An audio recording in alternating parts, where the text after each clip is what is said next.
दोस्तों आज के वीडियो में बात करेंगे मूल अधिकार से जुड़े हुए कुछ प्रश्नों के बारे में। तो आइए शुरू करते हैं वीडियो को। तो सबसे पहला क्वेश्चन है, निम्नलिखित में से कौन सा मूल अधिकार नहीं है? 4 विकल्प हैं। समानता का अधिकार, शिक्षा का अधिकार, संपत्ति का अधिकार, शोषण के विरुद्ध अधिकार।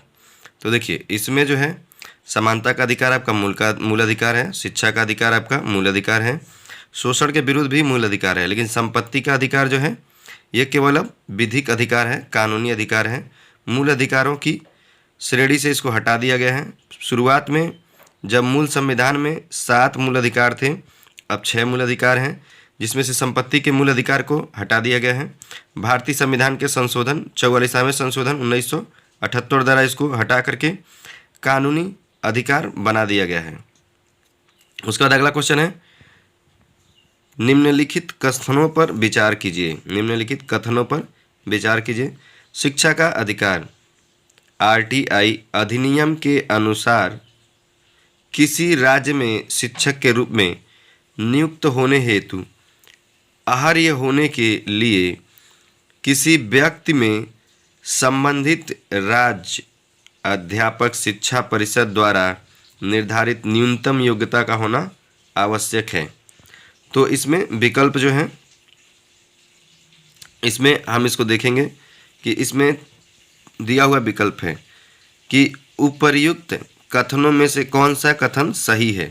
ठीक है, तो अब आते हैं फिर यहाँ पे दूसरा है, आरटीआई अधिनियम के अनुसार प्राथमिक कक्षाओं में शिक्षण हेतु किसी अभ्यर्थी के लिए राष्ट्रीय अध्यापक शिक्षा परिषद के दिशा निर्देशों के अनुरूप लिए गए अध्यापक अर्हता परीक्षण में उत्तीर्ण होना आवश्यक है। भारत में 90% से अधिक अध्यापक शिक्षा संस्थान प्रत्यक्ष रूप से राज्य सरकारों के अधीन है।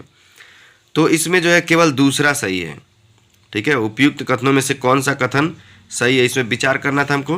तो इसमें दूसरा हमारा सही है कि आरटीआई अधिनियम के अनुसार प्राथमिक कक्षाओं में शिक्षण हेतु किसी अभ्यर्थी के लिए राष्ट्रीय अध्यापक शिक्षा परिषद के दिशा निर्देशों के अनुरूप लिए गए अध्यापक अर्हता परीक्षा में उत्तीर्ण होना आवश्यक है। फिर इसमें तीसरा क्वेश्चन है, संवैधानिक उपचारों का अधिकार निम्न में से किस अनुच्छेद के तहत प्राप्त है? तो आपको मालूम है किस अनुच्छेद के तहत प्राप्त है।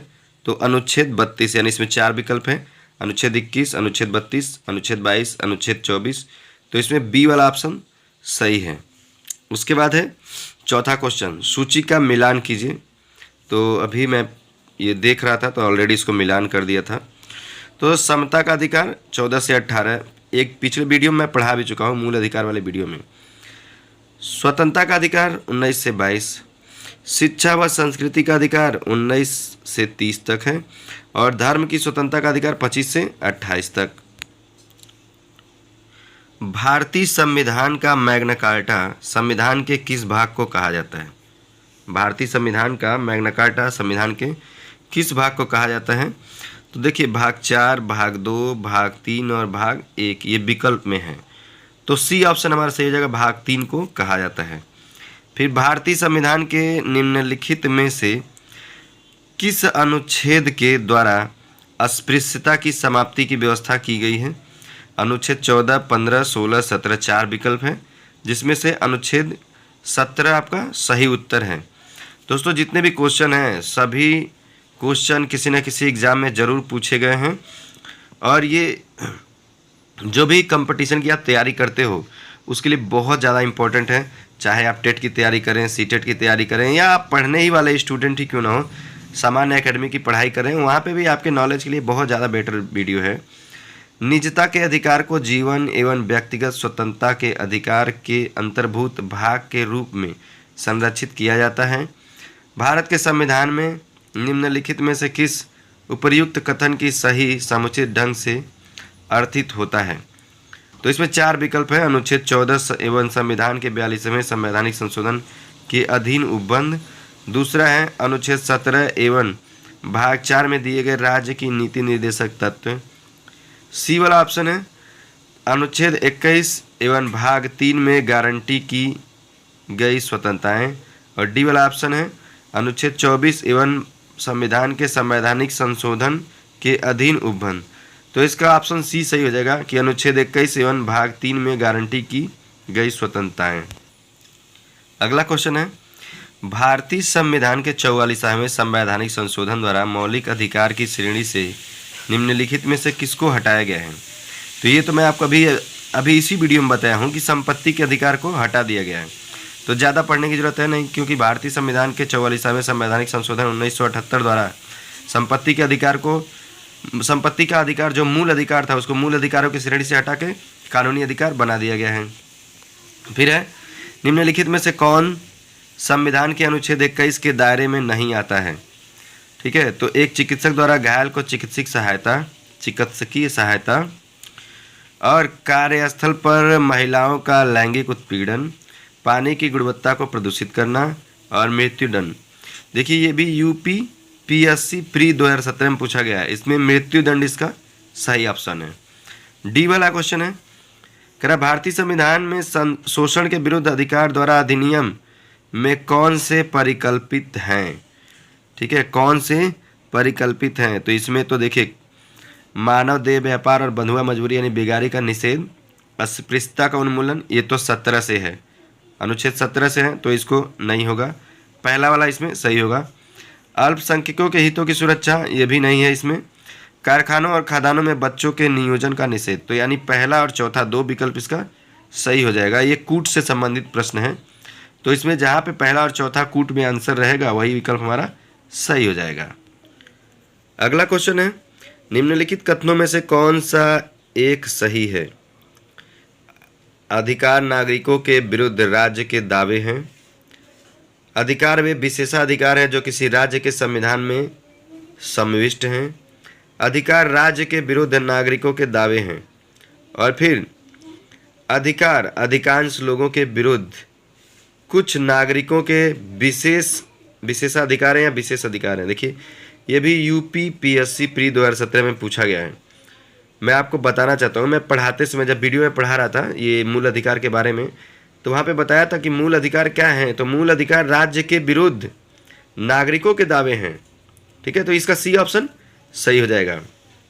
उसके बाद है निम्नलिखित में से किन अनुच्छेदों के तहत उच्चतम व उच्च न्यायालय को रिट जारी करने का क्रमशः अधिकार या शक्ति प्राप्त है। तो ये तो आप जान लो कि अनुच्छेद 32 व 226 के तहत प्राप्त हैं। बाकी अनुच्छेदों से कोई मतलब नहीं है इस वीडियो के लिए और इस क्वेश्चन के लिए। तो इसका अनुच्छेद 32 व 226। 13वां क्वेश्चन है भारतीय दंड संहिता की किस धारा के अनुसार आत्महत्या के प्रयास को दंडनीय अपराध माना गया है। देखिए आप एक व्यक्ति हैं और आपको आत्महत्या करने का कोई अधिकार नहीं है, क्योंकि जो भारतीय संविधान है, जो भारतीय दंड संहिता है, आत्महत्या करना क्या है, एक अपराध है। और कौन सी धारा के तहत, तो धारा 309 के तहत आप आत्महत्या नहीं करते हैं। यदि आप प्रयास करते हैं तो यह एक अपराध माना जाएगा। 14वां क्वेश्चन यानी अगला क्वेश्चन है बंदी प्रत्यक्षीकरण के किन व्यक्तियों को प्राप्त नहीं है। बंदी प्रत्यक्षीकरण किन व्यक्तियों को प्राप्त नहीं है। देखिए 4 विकल्प है इसमें। तो कह रहा है निवारक नज़रबंदी में गिरफ्तार व शत्रु देशी, बी शत्रु देशी व मित्र देशी, आतंकवादी व मित्र देशी और भारतीय व शत्रु देशी। तो इसका ए विकल्प सही हो जाएगा कि निवारक नज़रबंदी में गिरफ्तार व शत्रु देशी व्यक्तियों को बंदी प्रत्यक्षीकरण प्राप्त नहीं है। अगला क्वेश्चन है न्यायिक पुनर्विलोकन की शक्ति किन अनुच्छेदों में अंतर्निहित है। तो आप जानते हो कि अनुच्छेद 13, 32 और 226 यानी विकल्प इसका चौथा सही है डी। तो इसमें क्या है, न्यायिक पुनर्विलोकन की शक्ति अंतर्निहित है। फिर कथन ए और बी आर इसमें जो है दे रखा है और उसके संदर्भ में सही और गलत उत्तर हमको चुनना है। तो सामाजिक, आर्थिक एवं राजनीतिक क्षेत्रों में समान आधार निर्मित करने के उद्देश्य से राज्य असमान लोगों के लिए भिन्न व्यवहार कर सकता है। ये कथन था। कारण क्या है, समान लोगों की में विधि समान होगी और समान रूप से प्रशासित की जाएगी। तो सही उत्तर इसका क्या होगा? देखो, सही उत्तर इसका ए बी सी 4 दिया है। ए सही है, आर गलत है। ए गलत है, आर सही है। ए और आर दोनों सही हैं, किंतु ए का स्पष्टीकरण आर नहीं है। ए और आर दोनों सही है और ए का सही स्पष्टीकरण आर है। तो डी ऑप्शन इसका सही हो जाएगा। अगला क्वेश्चन है, कह रहा है क्या, भारतीय संविधान का कौन सा अनुच्छेद अस्पृश्यता का उन्मूलन करता है और किसी भी रूप में इसके आचरण का निषेध करता है? तो जाहिर सी बात है, आपको पहले ही पढ़ा चुके हैं, ये भी पूछा जा चुका है। यूपी पीएससी मेंस 2013 और 2015 में 2 बार पूछा है और यूपी पीएससी मेंस में 2016 में इसको पूछा गया था। लेकिन इसका जो हमारा आंसर है वो अनुच्छेद 17 है, क्योंकि भारतीय संविधान के अनुच्छेद 17 के तहत अस्पृश्यता का अंत कर दिया गया है। अगला क्वेश्चन है, अनुसूचित जाति तथा अनुसूचित जनजाति को किस अनुच्छेद के अंतर्गत मौलिक सामाजिक आर्थिक राजनीतिक तथा सांस्कृतिक अधिकार दिया गया है? देखिए, ये भी एमपीपीएससी में 2015 में पूछा गया है। तो इसका सही आंसर है फिर से वही अनुच्छेद 17। ठीक है, 19वां क्वेश्चन है, इसमें क्या कह रहा है, निम्नलिखित युग्म में से कौन सा सही सुमेलित नहीं है? कौन सा युग्म सही सुमेलित नहीं है? तो कह रहा मानव के दुर्व्यापार तथा बलात्, ये अनुच्छेद 23 से है। अल्पसंख्यकों के वर्गों के हितों का संरक्षण, ये भी सही है, अनुच्छेद 29, ये अनुच्छेद 23 से संबंधित है और ये भी अनुच्छेद 29 से संबंधित है। संवैधानिक उपचारों का अधिकार अनुच्छेद 32 से, ये भी सही सुमेलित है। तो शिक्षा संस्थाओं की स्थापना तथा प्रशासन करने का अल्पसंख्यकों का वर्गों का अधिकार अनुच्छेद 31, ये तो बिल्कुल गलत है। तो यानी ये डी ऑप्शन हमारा सही हो जाएगा। ये भी यूपीएससी में 2015 में पूछा गया है। भारतीय संविधान के अंतर्गत निम्नलिखित में से किसे मूल अधिकारों की का संरक्षक माना गया है? क्वेश्चन नंबर 20 है। ये भी यूपीपीएससी मेंस 2012 और 2015 में पूछा गया है। न्यायपालिका को माना गया है। न्यायपालिका जो है मूल अधिकारों का संरक्षक है। अगला क्वेश्चन है, संविधान के अनुच्छेद 25 के अनुसार धर्म स्वातंत्र्य का अधिकार किसके अधीन नहीं है?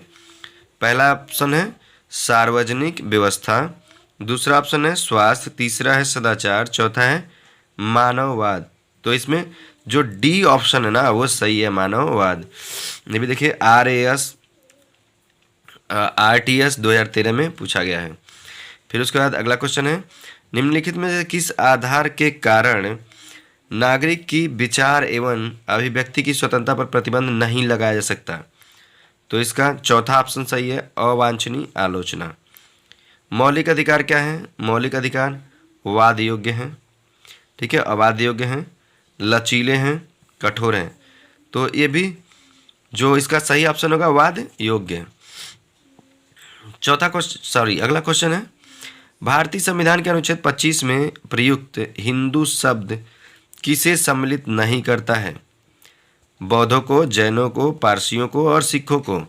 देखिए, ये उत्तराखंड के ये जो उत्तराखंड में जो आईएएस की परीक्षा होती है पीएससी वाले में, उसमें पूछा गया था 2006 में, और फिर यूपी पीएससी मेंस 2014 में ही पूछा गया है। तो इसका सही ऑप्शन है पारसियों को, सी।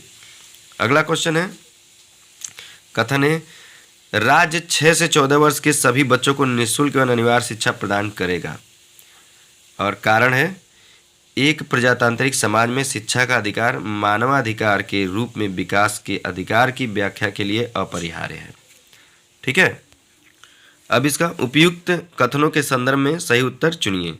तो सही उत्तर ए पहला वाला इसमें है। ए और आर दोनों सही है, क्योंकि ए का सही स्पष्टीकरण आर है। ठीक है, ये भी यूपी पीएससी मेंस 2016 में पूछा गया है। अगला क्वेश्चन है, भारत के संविधान का कौन सा अनुच्छेद अपनी पसंद के व्यक्ति से विवाह करने की किसी व्यक्ति के अधिकार को संरक्षण देता है? तो इसका सबसे पहला ऑप्शन जो है सही हो जाएगा, अनुच्छेद 19। ठीक है, और ये भी पूछा है, जो आईएएस का पेपर होता है उसमें 2019 में पूछा है। भारत के उच्चतम न्यायालय में निम्नलिखित में से किस एक वाद में पिछड़े वर्गों के बीच क्रीमी लेयर के मुद्दे पर चर्चा की गई थी? तो ये आपका सही ऑप्शन होगा बी वाला, इंदिरा साहनी बनाम union bank of India, Bharat संघ। ठीक है, ये याद रखेंगे, ऐसे क्वेश्चन बहुत ज़्यादा पूछता है। तो ये भी पूछा भी जा चुका है, देखो 2017 में पूछा गया है।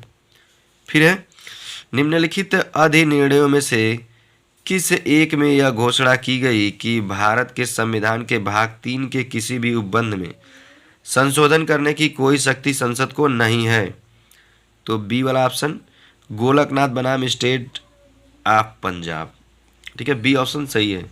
कई बार ये भी पूछा गया, देखो CAPFSC एग्जाम 2017 में ये पूछा जा चुका है। अगला क्वेश्चन है, निम्नलिखित में से कौन से कथन या कौन सा कथन सही है? भारत के संविधान का अनुच्छेद 15 भारत के नागरिकों तथा विदेशियों दोनों को उपलब्ध है। भारत के संविधान का अनुच्छेद 16 केवल भारत के नागरिकों को उपलब्ध है। और भारत के संविधान का अनुच्छेद 21 भारत के राज्य क्षेत्र में भारत के नागरिकों तथा विदेशियों दोनों को समान रूप से उपलब्ध है। तो इसमें बी वाला सही है, बी ऑप्शन, केवल 2 और 3। अगला क्वेश्चन है, न्यायालय में समावेदन करने में सुने जाने का अधिकार नियम यानी लोकस स्टैंडाई रूल को किस वाद के द्वारा उदार बनाया गया? तो इसका सही ऑप्शन है SP गुप्ता बनाम भारत संघ। ठीक है, भारतीय संविधान के भाग 3 में प्रतिस्थापित मूल अधिकार अंतर्निष्ठ हैं और उन्हें किसी संवैधानिक और कानूनी उपबंधों से समाप्त नहीं किया जा सकता। ये किनके वाद में स्पष्ट किया गया था?